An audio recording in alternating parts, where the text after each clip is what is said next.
एक ही जमीन, एक ही मौसम और एक ही बीज। फिर ऐसा क्यों होता है कि एक खेत में गन्ना पतला, कमजोर और बीमारियों से भरा रह जाता है, जबकि ठीक उसके बगल वाले खेत में गन्ने की मोटाई किसी बांस जैसी होती है और पैदावार 3 गुना ज्यादा निकलती है? क्या यह किस्मत का खेल है? बिल्कुल नहीं। यह खेल है उस अदृश्य विज्ञान का जो मिट्टी के 2 फीट नीचे अंधेरे में चल रहा है। गन्ने की खेती सिर्फ खेत में बीज डालने और पानी चलाने का नाम नहीं है। यह 1 साल लंबी मैराथन दौड़ है। 90% किसान बुवाई के बाद ही अपनी सबसे बड़ी गलती करते हैं। वे फसल को भगवान भरोसे छोड़ देते हैं। लेकिन एक वैज्ञानिक किसान जानता है कि फसल का असली निर्माण बुवाई के 45 दिन बाद शुरू होता है। टेक्निकल एग्रीकल्चर के इस विशेष एपिसोड के पहले भाग में हमने खेत की तैयारी और बुवाई के रहस्यों को उजागर किया था। आपने अभी तक पहले भाग को नहीं देखा तो अभी देखें, फिर इस वीडियो को देखें, तभी अच्छे से वीडियो समझ आएगी। आज इस दूसरे भाग में हम विज्ञान की उस गहराई में उतरेंगे जहां से एक सामान्य किसान और एक रिकॉर्ड तोड़ किसान के रास्ते अलग हो जाते हैं। आज हम बात करेंगे उस फॉर्मूले की जो एक आंख से कई कल्ले फोड़ने पर मजबूर कर देता है। हम बात करेंगे उस पोषण की जो गन्ने को लोहे जैसा ठोस बनाता है। और हम बात करेंगे उस सुरक्षा चक्र की जिसे भेदना किसी भी कीट या रोग के बस की बात नहीं। अगर आप अपनी फसल को लेकर गंभीर हैं और खेती को घाटे के सौदे से निकालकर मुनाफे के व्यापार में बदलना चाहते हैं, तो अगले कुछ मिनट आपके जीवन के सबसे महत्वपूर्ण मिनट साबित होने वाले हैं। गन्ने की बुवाई हो चुकी है। अब सबसे बड़ा सवाल खड़ा होता है, पहला पानी कब? यही वह पड़ाव है जहां फसल का भविष्य तय होता है। विज्ञान कहता है कि पौधे की जड़ें पानी को सूंघते हुए आगे बढ़ती हैं। अगर बुवाई के तुरंत बाद खेत में पानी भर दिया जाए तो मिट्टी के रोम छिद्र बंद हो जाते हैं। ऑक्सीजन का प्रवाह रुक जाता है।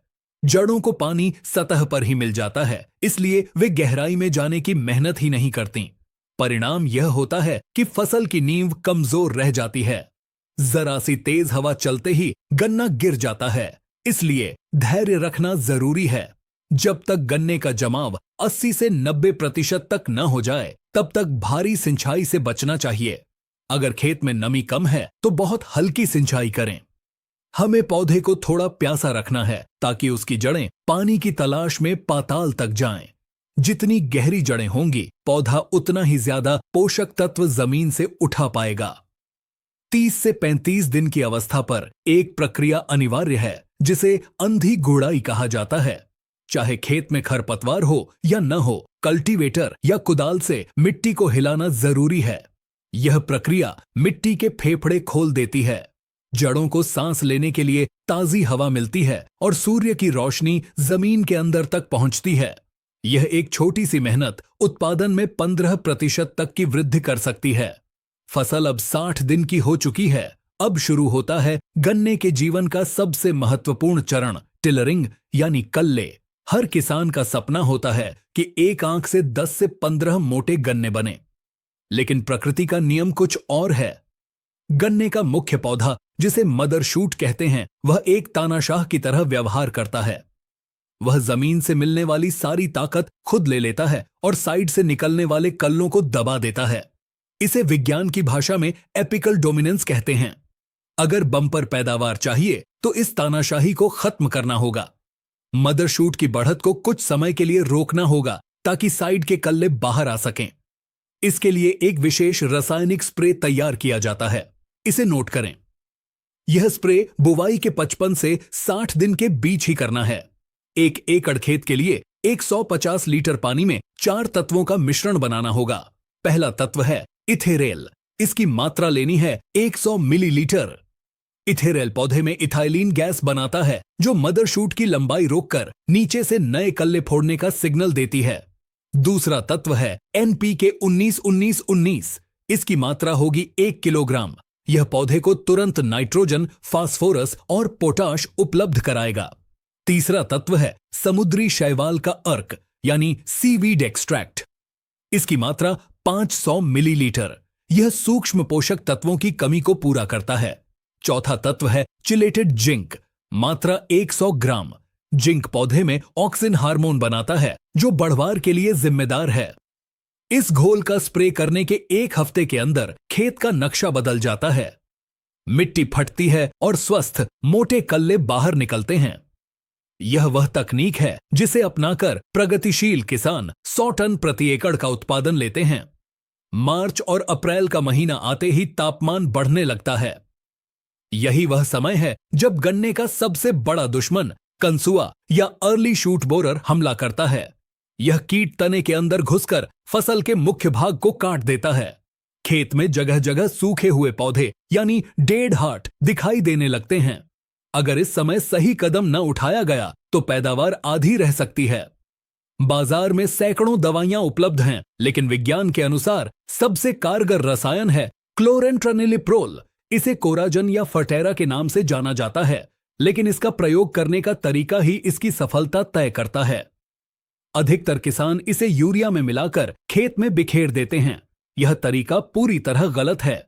इस रसायन को काम करने के लिए पौधे के सिस्टम में जाना जरूरी है।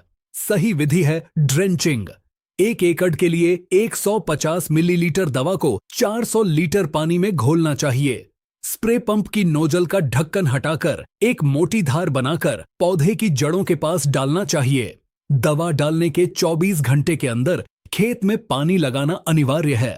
पानी के साथ यह रसायन जड़ों द्वारा सोख लिया जाता है और पूरे पौधे में फैल जाता है।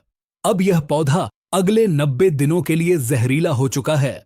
कोई भी कीट, चाहे वह तना छेदक हो या जड़ बेधक, जैसे ही गन्ने को काटेगा उसकी मृत्यु निश्चित है। यह एक सुरक्षा कवच है जो फसल को उस समय बचाता है जब उसे सबसे ज्यादा जरूरत होती है। जुलाई का महीना आते ही मानसून दस्तक देता है। वातावरण में नमी बढ़ जाती है। यह गन्ने के लिए स्वर्ण काल होता है। इसे ग्रैंड ग्रोथ फेज कहते हैं। इस समय गन्ने की लंबाई और मोटाई सबसे तेजी से बढ़ती है।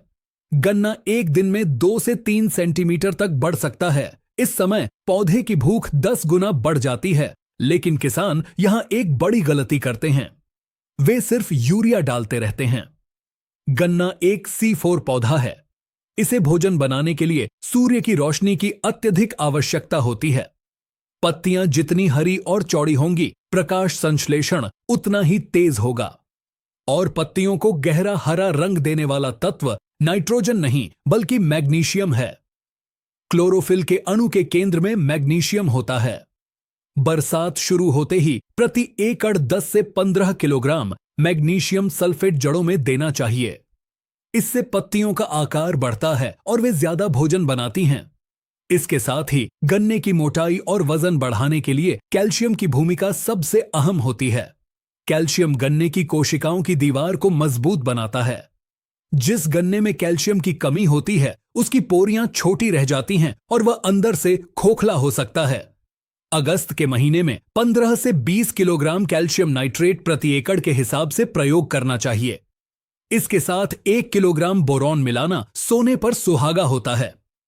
बोरॉन शर्करा को पत्तियों से तने तक ले जाने का काम करता है, जिससे गन्ने में मिठास और वजन बढ़ता है। लेकिन एक सावधानी बहुत जरूरी है। कैल्शियम नाइट्रेट को कभी भी मैग्नीशियम सल्फेट या किसी अन्य सल्फेट खाद के साथ मिलाकर न दें। ऐसा करने से रासायनिक प्रतिक्रिया होती है और खाद पत्थर बन जाती है। इन दोनों खादों के बीच कम से कम 1 हफ्ते का अंतर रखना चाहिए। सितंबर आते आते गन्ना 10 से 12 फीट की ऊंचाई छूने लगता है। अब सबसे बड़ा खतरा होता है गन्ने का गिरना। गिरा हुआ गन्ना न केवल वजन में 20% तक कम हो जाता है, बल्कि चूहों और जंगली जानवरों का आसान शिकार बन जाता है। मिल में भी गिरे हुए गन्ने की रिकवरी कम आती है। इस नुकसान से बचने के लिए जून के अंत में या जुलाई के पहले हफ्ते में मिट्टी चढ़ाने का कार्य संपन्न हो जाना चाहिए। ट्रैक्टर या बैलों की मदद से लाइनों के दोनों तरफ से मिट्टी को जड़ों पर चढ़ाना चाहिए। इससे गन्ने को एक मजबूत आधार मिलता है। साथ ही बारिश का पानी सीधे जड़ों के संपर्क में न आकर नालियों में बहता है, जिससे जड़ गलने की समस्या नहीं होती। अगस्त और सितंबर में गन्ने की बंधाई शुरू करनी चाहिए। यहां भी एक वैज्ञानिक तथ्य का ध्यान रखना जरूरी है। गन्ने को कभी भी उसकी हरी पत्तियों से नहीं बांधना चाहिए। हरी पत्तियां पौधे का रसोई घर हैं। अगर उन्हें तोड़कर रस्सी बना दी जाएगी तो पौधे का विकास रुक जाएगा। हमेशा नीचे की सूखी पत्तियों का इस्तेमाल करें और 2 लाइनों के गन्नों को आपस में मिलाकर कैंचीनुमा बंधाई करें। इसे प्रोपिंग कहते हैं। इससे हवा गन्ने के बीच से आर पार निकल जाती है और तूफान में भी फसल सीना तान कर खड़ी रहती है। एक बुद्धिमान किसान कभी भी अपनी जमीन को खाली नहीं छोड़ता।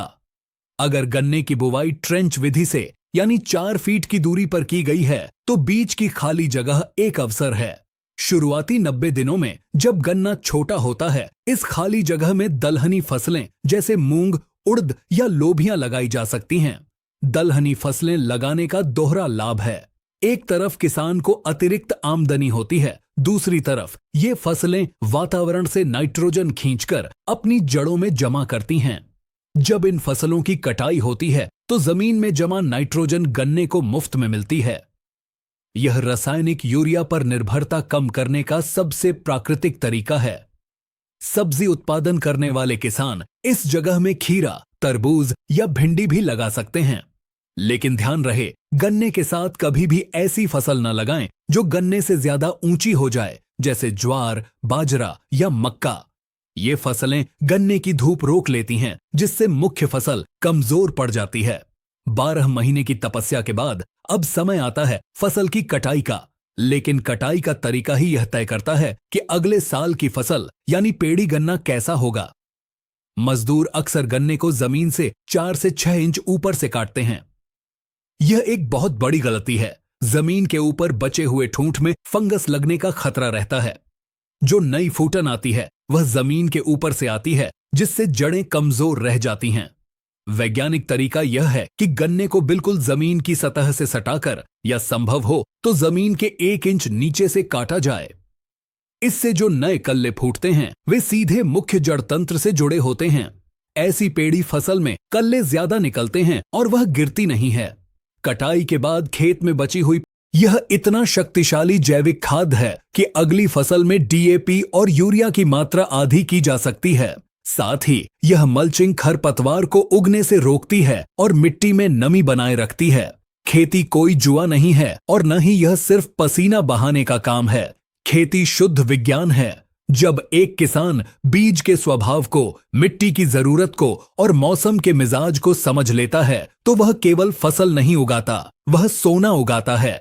आज हमने जिस वैज्ञानिक प्रक्रिया पर चर्चा की, बुवाई के बाद संयमित सिंचाई, सही समय पर टिलरिंग बूस्टर का स्प्रे, कंसुआ का परमानेंट इलाज, मैग्नीशियम और कैल्शियम का सही पोषण और कटाई का सही तरीका, यह सब मिलकर उत्पादन को दोगुना करने की क्षमता रखते हैं। 300 क्विंटल और 1000 क्विंटल के बीच की दूरी केवल ज्ञान और सही क्रियान्वयन की दूरी है। प्रकृति देने के लिए तैयार है, बस हमें लेने का तरीका आना चाहिए। गन्ने की खेती का यह दूसरा अध्याय यहीं समाप्त होता है, लेकिन सीखने का सफर जारी रहेगा।